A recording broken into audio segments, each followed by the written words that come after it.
এছএছৰ যেটো exact date আছে exact ডেটটো মই আপোনালোকক কৈ দি আছো এক্সাক্ট ডেটটো হল আপোনালোকৰ 20 এপ্ৰিল এই তাৰিখটো আপোনালোকে মাৰ্ক কৰি ৰাখক ইয়াতে ৰোল যেটো আছে আপোনালোকৰ এডমিট কাৰ্ডত চালে গম পাই যাব এটা থাকে ৰোল এটা থাকে নাম্বাৰ এটা থাকে ৰেজিষ্ট্ৰেচন নাম্বাৰ এডমিট কাৰ্ডখন চালে আপোনালোকে গম পাই যাব ৰোলটো ইয়াতে এন্টাৰ কৰিব লাগিব তাৰপিছত ফাইন ৰিজাল্ট মাৰিলে আপোনালোকৰ যেটো ৰিজাল্ট আছে তাৰ পিডিএফটো খোল খাই যাব নমস্কাৰ বন্ধুসকল স্বাগতম জনাইছো এটা ইনফৰ্মেটিভ ভিডিঅ'লৈ এই ভিডিঅ'ত আপোনালোকে জানিব যে এছএছৰ যেটো ফাইনেল ৰিজাল্ট আছে এটো কেতিয়ালৈকে আহি যাব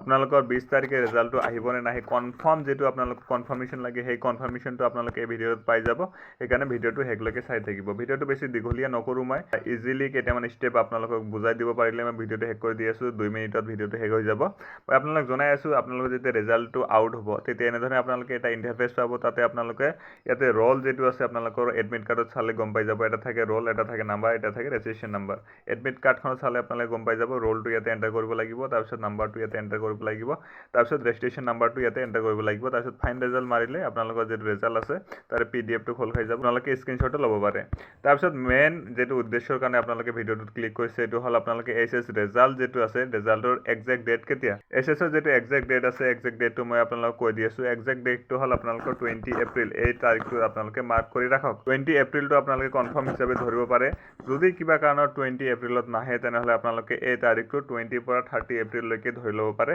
নাইবা এপ্ৰিল মাহৰ লাষ্ট উইক লৈকে আপোনালোকে এই তাৰিখটো ধৰিব পাৰে তাৰপিছত grace marking and other schemes are identical to SSLC candidate আপোনালোকে গ্ৰেছ মাৰ্ক তাৰপিছত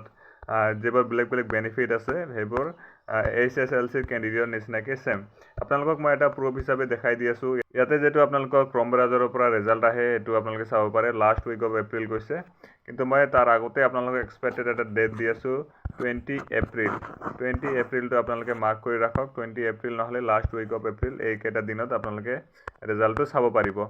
এটা কথাটো হল আপোনালোকে যেটো ৰিজাল্টটো পাব ৰিজাল্টটো পোৱাৰ পিছত আপোনালোকে কি ডিগ্ৰীত এডমিশন ল'ব বিএ কৰে নে বিএসসি কৰে নে বিকম কৰে এই কথাটো আপোনালোকে কমেন্ট বক্সত এবাৰ লিখি দিব আপোনালোকে যদি ৰিজাল্টটো চেক কৰিব বিচাৰে যেতিয়া আহে লগে লগে যদি আপোনালোকে নটিফিকেশন পাব বিচাৰে তেনেহলে আপোনালোকে মোৰ যেটো WhatsApp চেনেল আছে হেতু জয়েন কৰিব পাৰে WhatsApp চেনেলৰ যেটো লিংক আছে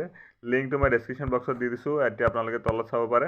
আৰু মোৰ যেটো হেৰি আছে জব আজকাল বুলি এটা টেলিগ্ৰাম আৰু এটা ইনষ্টাগ্ৰাম চেনেল আছে ইনষ্টাগ্ৰামত গলে আপোনালোকে মোক পাৰ্সোনালি মেসেজ কৰিব পাৰিব ডিএম কৰিব পাৰিব কিবা যদি ডাউট থাকে তাতে সুধিব পাৰিব নাইবা আপোনালোকে কমেন্ট বক্স খোলা আছে কমেন্ট বক্সত আপোনালোকৰ ডাউটবোৰ সুধিব পাৰে তো আজি কাৰণে সিমানে ভিডিও যদি ভাল লাগিছে লাইক কৰি দিব লগতে চেনেলটো সাবস্ক্ৰাইব কৰি দিব thank you so much thanks for watching ভিডিওটো দেখাৰ বাবে ধন্যবাদ জয় অসম